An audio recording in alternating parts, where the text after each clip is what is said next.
Olá, sejam bem-vindos a mais uma aula sobre altas habilidades e superdotação. Eu me chamo Eliane Fraulob, sou gerente do Centro Estadual de Atendimento Multidisciplinar para Altas Habilidades e Superdotação. Tenho formação em pedagogia, formação em letras, estou cursando o mestrado em educação, trabalho já há mais de 20 anos na área da educação especial. Como que identificar, como que atender e como incluir as pessoas com altas habilidades e superdotação. Como que nós fazemos todo esse acompanhamento dentro do período de escolarização e de escolaridade da pessoa com altas habilidades. Nós vamos começar com o histórico de atendimento às pessoas com altas habilidades. Em 2006 foi criado o NAS, que é o Núcleo de Atividades de Altas Habilidades e Superdotação. Esse é um programa do MEC que foi regulamentado e foi aderido por Mato Grosso do Sul em 2009. Em 2017, o Núcleo de Atividades para Altas Habilidades e Superdotação se transformou no Centro Estadual de Atendimento Multidisciplinar para Altas Habilidades e Superdotação. O CEAM-HS tem como público atender os alunos com altas habilidades e superdotação matriculados na rede estadual de ensino. A finalidade do CEAM é oferecer o atendimento educacional especializados para os estudantes com altas habilidades e superdotação matriculados na rede estadual de ensino, com a função de enriquecimento curricular, de suplementação curricular, com vistas ao desenvolvimento das habilidades dos estudantes superdotados. Esse atendimento realizado no CEAM, ele é feito no contraturno da escolarização do estudante. Se ele estuda de manhã, ele vem para o atendimento à tarde. Se ele estuda à tarde, ele vem para o atendimento no período da manhã. O objetivo do CEAM. O nosso objetivo é identificar, avaliar e prestar o atendimento educacional especializado.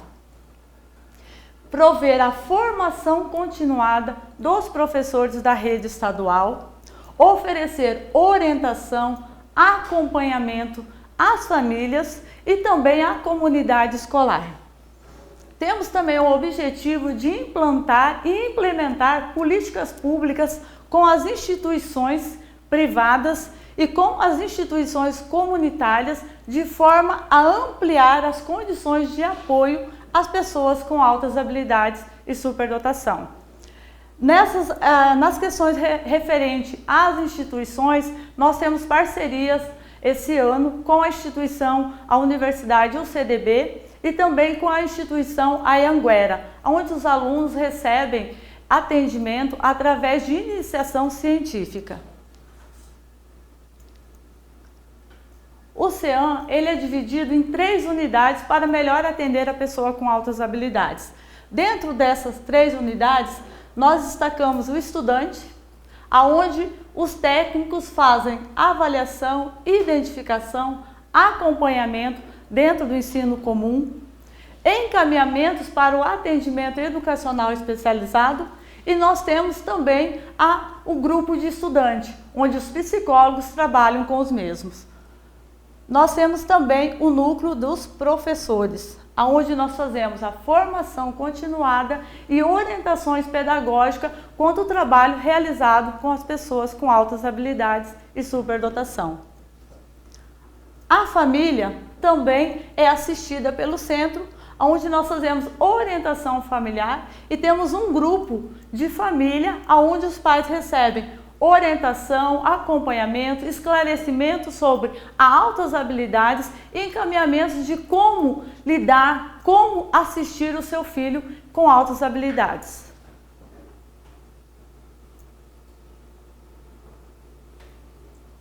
Agora vamos para os conceitos. Como que nós conceituamos e definimos uma pessoa que tem altas habilidades e uma pessoa que é tida como comum? Uma pessoa com altas habilidades, são aquelas que apresentam um potencial elevado, uma criatividade e grande envolvimento com áreas do conhecimento humano, isoladas ou não. Na capacidade intelectual, na capacidade de liderança, psicomotora, musical e artística. Dentro desse conceito, nós temos como base o referencial teórico de Renzulli, Joseph Renzulli, que trabalha o conceito de altas habilidades e superdotação na questão da identificação e também do atendimento. E nós trabalhamos com as teorias de Gardner sobre as inteligências múltiplas. Esses dois conceitos são a base do atendimento, da identificação e da avaliação da pessoa com altas habilidades e superdotação. Quando a gente pensa nesse potencial elevado, nós estamos pensando na pessoa que tenha um desenvolvimento acima da média cognitivo. Quando nós pensamos nessa criatividade, nós pensamos em algo diferente, uma criatividade que seja diferente em resolver problemas, questões do dia a dia, uma criatividade onde no senso comum todos nós faríamos daquele jeito, mas a pessoa com altas habilidades, ela tem um jeito diferente, um jeito atípico de fazer tal situação. Seria, na verdade, uma ideia original de elaborar qualquer coisa. Esse grande envolvimento com a tarefa está relacionado à persistência em fazer algo. Por exemplo, quando ele pega um projeto para se fazer, quando ele pega um livro para ler, ele só vai terminar, só vai largar esse livro no momento que ele terminar de ler esse livro. Ele só vai deixar de fazer uma tarefa até ele chegar no objetivo dele, dessa tarefa, deixando outras coisas diferentes, outras coisas do dia a dia para outro momento. Ele vai ter aquele foco inteiramente dentro daquilo que ele quer fazer. Para Gardner, as inteligências, é um conjunto de habilidades que permite ao indivíduo resolver problemas ou modelar produtos importantes em um ambiente cultural. Nós temos a inteligência da parte da linguística, aonde a criança, o adolescente ou o jovem, ele pode ter uma facilidade com código, em decifrar códigos, na questão da leitura.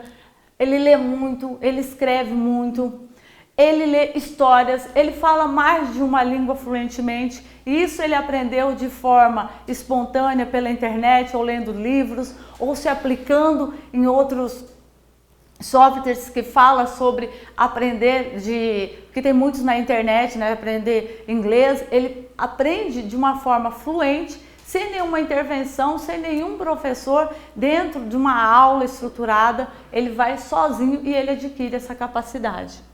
Lógico-matemática, uma facilidade enorme de trabalhar com números, em fazer relações lógicas, em criar estratégias de resolução de problemas. Espacial, na questão da paisagem, das pinturas, dos filmes, das plantas, ele consegue conceituar, ele consegue marcar, ter uma noção de espaço muito plena. Na questão corporal sinestésica, está mais relacionado à questão de esportes. Então, aquela criança ou aquele adolescente que gosta de esporte, que joga futebol muito bom, um exemplo, um futebol, ele sabe técnicas que ele aprendeu sozinho, que ele sabe desenvolver, que ele viu, que ele assistiu, mas ele consegue fazer de forma muito fácil para ele. A questão com o corpo, com o equilíbrio, a questão da dança, a questão do teatro, Essas são questões que essa criança desenvolve com uma maior facilidade. Desde pequena ela já consegue fazer algumas atividades que ela precisaria de orientação. A musical.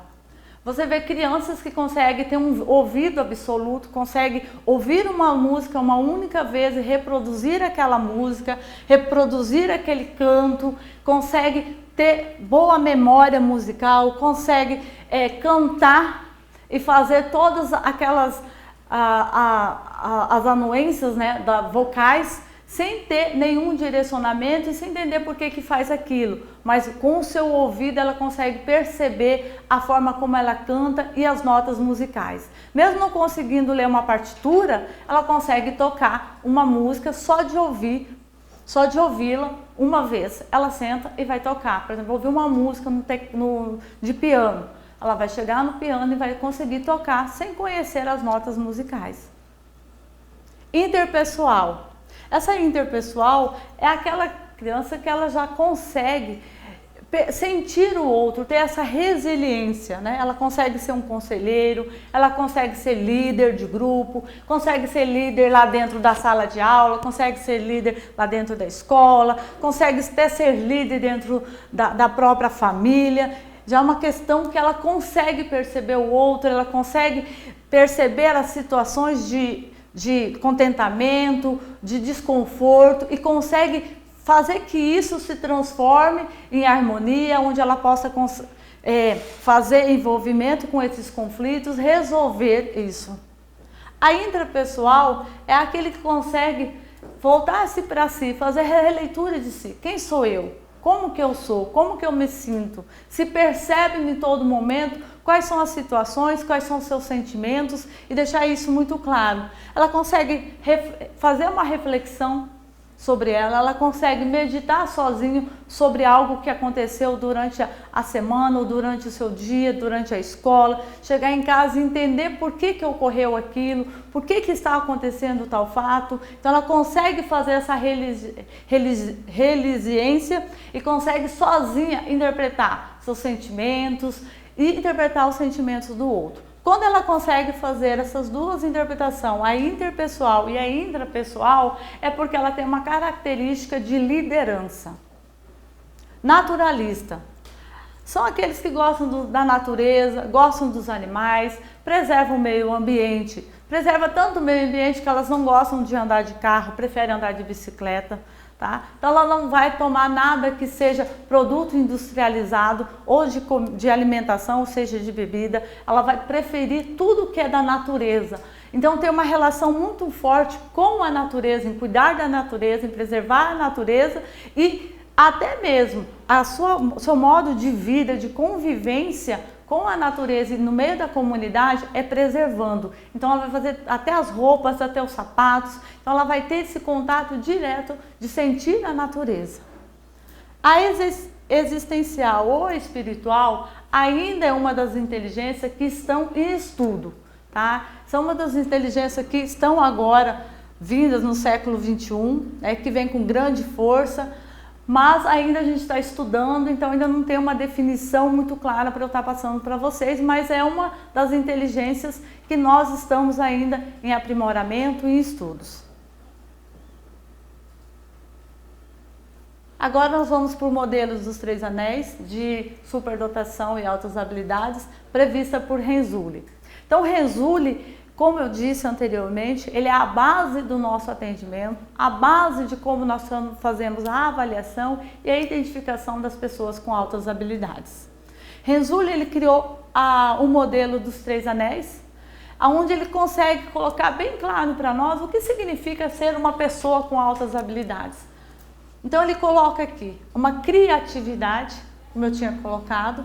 Ele coloca habilidade em cima da média, que é essa bolinha azul, esse círculo azul. Envolvimento com a tarefa, que é esse do círculo rosa. Vai estar a pessoa com altas habilidades e superdotação. Então ela tem que ter o conjunto desses 3 anéis para ela ser considerada uma pessoa com altas habilidades. Ela tem uma habilidade em cima da média. A habilidade em cima da média está referindo à questão do QI. Então ela tem um QI superior à média, mas ela não tem um envolvimento com a tarefa.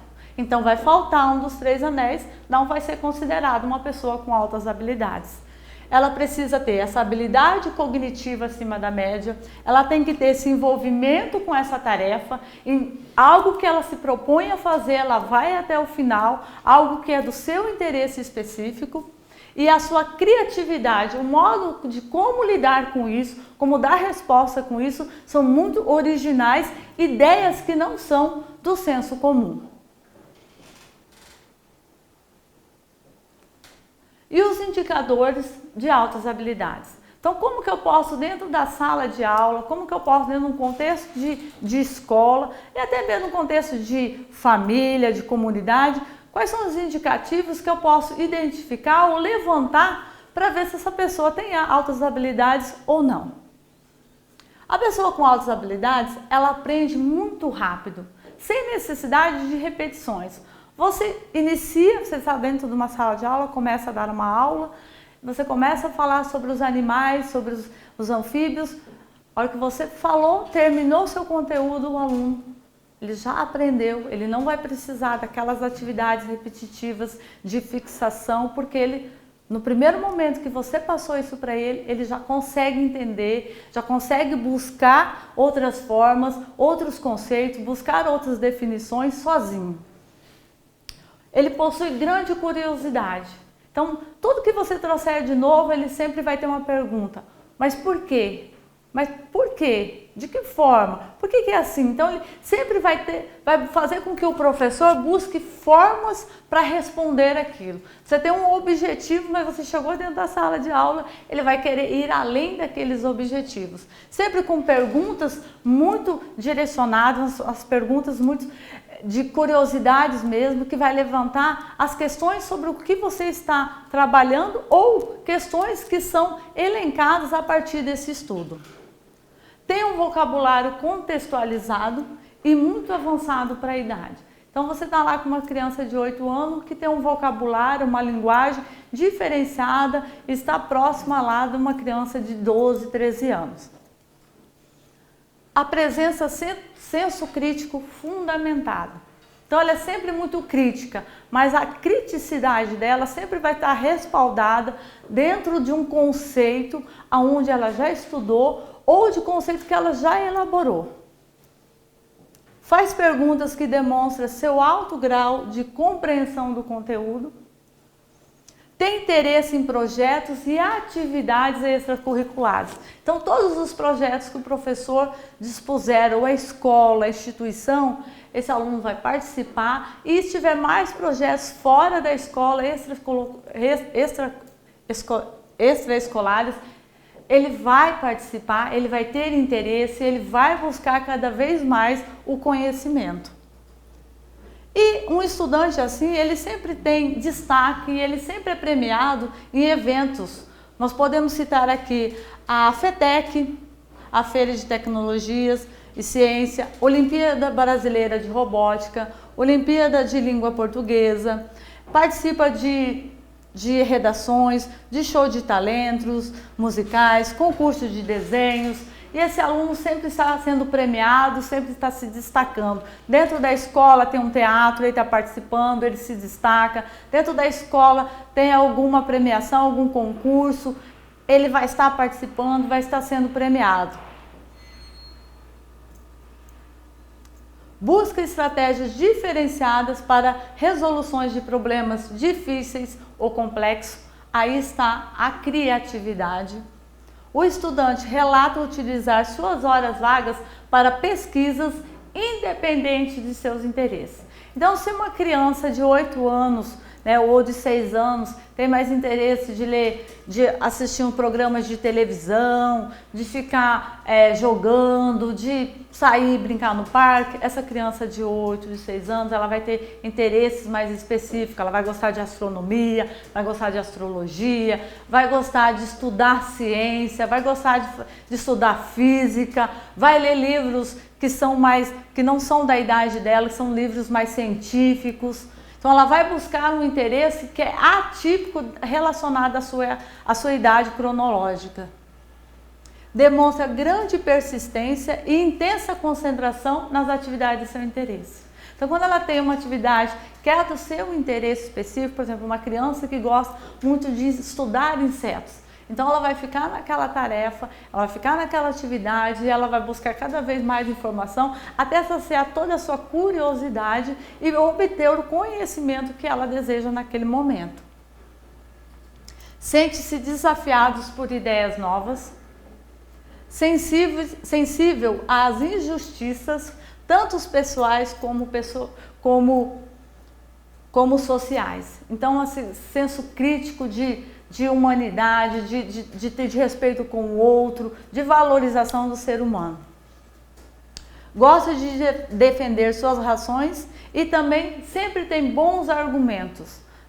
Ele sempre argumenta de uma forma que você vai levar o professor, vai levar a família a parar e pensar, não, acho que ele tem razão. Então, ele sempre tem os argumentos correspondentes àquilo que ele estuda. Dentro da característica das altas habilidades de superdotação, foi-se criado, culturalmente, os mitos, que são ideias, muitas vezes errôneas, sobre as pessoas com superdotação.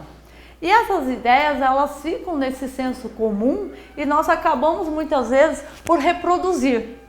Então, aqui tem alguns exemplos que nós vamos elencar para vocês, para que nós possamos desmistificar essas ideias sobre esses mitos e entender que essa pessoa com altas habilidades é uma pessoa que tem também as mesmas relações e ela também é uma pessoa normal, tanto quanto as outras, com algumas especificidades próprias da superdotação. Susana Pérez, que é uma estudiosa dentro da altas habilidades, nos diz que, como qualquer mito, as suas causas estão vinculadas ao desconhecimento e dubiedade das informações sobre altas habilidades e superdotação na sociedade. Então, a pessoa com altas habilidades e superdotação se destaca em todas as áreas do desenvolvimento humano. Em geral, as pessoas com altas habilidades e superdotação apresentam um assincronismo entre o desenvolvimento específico e a área de destaque e o seu desenvolvimento emocional. Mito: a pessoa com altas habilidades de superdotação se destaca em todas as áreas do currículo escolar. Por exemplo, é um aluno nota 10. Ele é bom em tudo, ele tira 10 em tudo, porque ele é acadêmico, ele sabe tudo. A realidade é outra. Porque esse mito, ele privilegia o desempenho acadêmico exclusivamente, esquecendo das áreas de desempenho que não contempla a escola. Por exemplo, na questão das artes, no teatro, na dança, nos esportes. Então, às vezes o professor acha que a pessoa com altas habilidades, ele é somente na área acadêmica. Não, ele também pode ser na área de liderança, ele também pode ser na área dos esportes, na área da dança, na área da música. Outro mito é as altas habilidades dependem exclusivamente da genética ou do estímulo ambiental. No entanto, as pesquisas nos mostram que a questão da predisposição genética deve ser considerada. No entanto, sem oportunidade para desenvolvê-las nesse ambiente de ser estimulada, essa manifestação de superdotação não vai acontecer. Então, não é uma questão somente genética. A criança nasce com essa predisposição. Ela vai ter altas habilidades, mas ela precisa ser atendida, ela precisa ser assistida desde muito pequena, porque senão esse comportamento de superdotação, ele vai ficar ali dormindo, ele vai estar ali quietinho, ele não vai ser desenvolvido. Outro mito: as crianças com altas habilidades de superdotação são criadas por pais organizadores e condutores que regram suas vidas, levando-os a ter um desempenho excepcional. A realidade é que os pais não criam os filhos com altas habilidades, mas normalmente são as próprias crianças nessas condições que empurram seus pais a oferecer um ambiente estimulante e enriquecedor. Então não é porque os pais oferecem, porque o pai estimula o filho, que ele vai produzir uma pessoa com altas habilidades. Não, mas são as próprias condições biológicas dessa criança que vai fazer com que os pais possam criar esses ambientes para poder oferecer o melhor atendimento para o seu filho. Então, seu filho gosta de ler, lê muito, vai lendo todo o tempo. Então, todas as vezes que ele sai com o pai, vai ao mercado, vai à livraria, vai ao cinema, ele quer um livro. Pai, eu quero comprar um livro. Então, o pai acaba fazendo isso para assistir o seu filho. Então, não é porque o pai fornece essas condições, mas a própria criança empurra o pai a criar esse ambiente. Outro mito, pessoas com altas habilidades de superdotação são egoístas, são solitárias, fisicamente frágeis e socialmente acanhada. Aquele tipo da pessoa que fica lá quietinha no seu canto, ela não conversa com ninguém, ela não tem interação, ela não fala, ela não participa das coisas. Esse é um mito, né? E que aquele tipicamente nerd, aquele que usa óculos, aquele que é bem magrinho, então nós temos esse estereótipo da pessoa com altas habilidades. No entanto, são características do comportamento humanos, físicos ou de personalidades que variam de pessoas para pessoas. Então isso não é uma característica das altas habilidades, pois depende de fatores como a educação familiar, a genética ou decorrente de condições ambientais. Então, uma pessoa com altas habilidades, ela não vai ser assim. Uma pessoa com altas habilidades, ela vai ser uma pessoa normal. Ela vai ter amigos, ela vai conversar, ela vai participar das coisas. E isso não é porque você viu um aluno lá dentro da sala, ou no contexto da escola, que não conversa com ninguém, que fica sempre no canto dele, que não interage, que não participa das coisas, ele é superdotado. Não é essa a definição. Mito. Os alunos superdotados provêm de classes econômicas privilegiadas. Isso também é um mito, dizendo que somente as classes, econômicas mais altas que possuem crianças com altas habilidades. No entanto, pela Organização Mundial de Saúde, a estimativa refere-se a qualquer população, independente de raça, gênero, cultura, crença ou providência socioeconômica. Então, para se ter altas habilidades, qualquer criança lá dentro da sua escola, não importa a raça, o gênero, não importa a questão socioeconômica dessa criança. Mito, o aluno não pode saber que ele é superdotado. Então, a pessoa com altas habilidades, ela não pode saber que ela tem altas habilidades, né?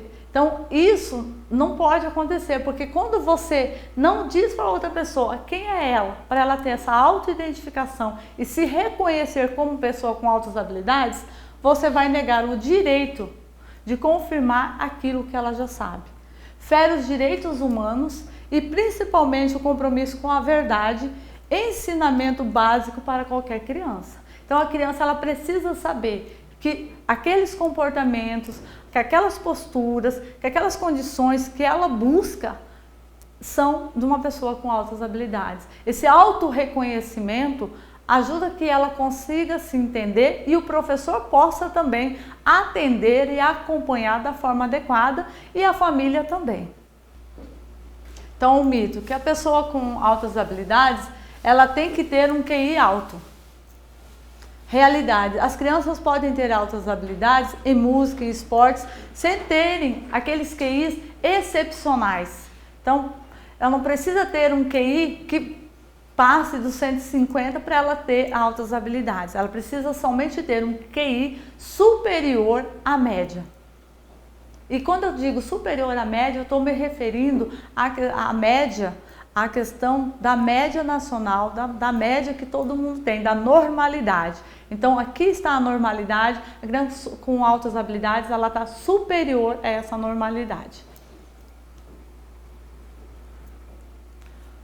Os superdotados são crianças com altas habilidades em áreas acadêmicas e as crianças em altas habilidades em músicas e arte são talentosas. Então, isso aqui também é um mito. Que a pessoa que tem altas habilidades em artes, ou em música, ou em canto, ou na parte de esporte, ela não é altas habilidades, ela tem talento. E não é. A pessoa que tem uma característica superior na questão da arte, da música e do esporte, ela é uma pessoa com altas habilidades e superdotação. Então não há justificativa para chamá-la como talentosas. O nome correto é pessoa com altas habilidades, superdotação. Agora nós vamos falar um pouquinho sobre o atendimento educacional especializado, como que ocorre esse atendimento dentro do Centro Estadual de Atendimento Multidisciplinar para Altas Habilidades e Superdotação aqui de Campo Grande. O CEAM, como eu disse desde o início, nós temos como base, como referência, as teorias de Renzulli, dentro do modelo triádico de enriquecimento curricular, partindo da área de habilidade e interesse específico da criança, né? Nós programamos atividades dentro desses modelos, com 3 tipos de enriquecimento curricular. O primeiro tipo de enriquecimento curricular é o enriquecimento tipo 1. Joseph Renzulli, ele dividiu enriquecimento tipo 1, tipo 2 e tipo 3. A ideia, a base da teoria é como que nós começamos a abordar o atendimento para pessoas com altas habilidades. Porque nós temos que pensar que nós temos que partir dentro dos interesses dessa criança, né? Incentivar o estudo. E para o estudo, qual que é o estudo que ela quer estudar? O que ela tem interesse de estudar? Então nós vamos dentro do interesse dessa criança e fomentar as condições para responder e aprofundar as discussões dentro daquilo que ela tem interesse. Quando o professor pensa nisso, por exemplo, uma criança que gosta muito da área da matemática, o professor pode começar, através de palestras, trazer alguém para falar sobre a matemática, pode assistir documentário, pode assistir filmes sobre a origem, a história da matemática, pode trazer artigos científicos, pode trazer exposições, mini cursos, entrevista, fazer com que esse aluno aprofunde o seu conhecimento dentro daquilo que ele tem interesse. No segundo ponto, depois que ele já pesquisou, depois que ele já assistiu palestra, depois que ele já leu livros, que ele fez tudo isso, o professor vai para o segundo momento, que é aplicar os conhecimentos adquiridos nessa primeira fase. Então, os estudantes, eles vão agora, a partir do que eles adquiriram, pesquisar e utilizar suas fontes de pesquisa. Para o quê? Para fazer resumos, para criar análise, fazer associação de ideias, classificação, observação. Então, depois de tudo que eles leram, que o professor trouxe, o aluno vai pensar sobre aquilo, o aluno vai escrever sobre aquilo, o aluno vai buscar informações e o professor vai direcionar toda essa pesquisa dentro de sites, dentro de livros, né, que tenham reconhecimento científico. No terceiro momento, o professor vai usar atividades investigativas, né, para gerar um produto do conhecimento.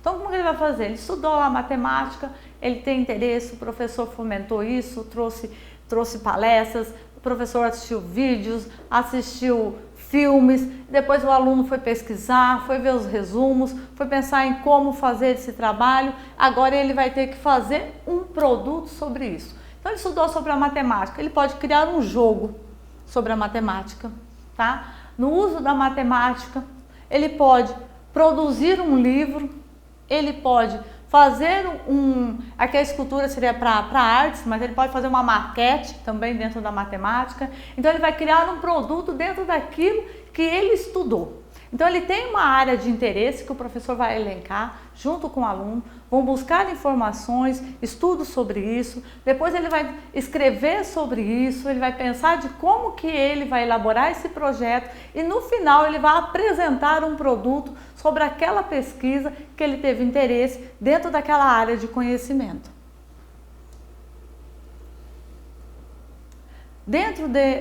Depois que nós trabalhamos isso com os alunos dentro de sala, o professor que faz o atendimento educacional especializado dentro do CEAM, ele tem que fazer um plano de desenvolvimento individual, que é o PDI.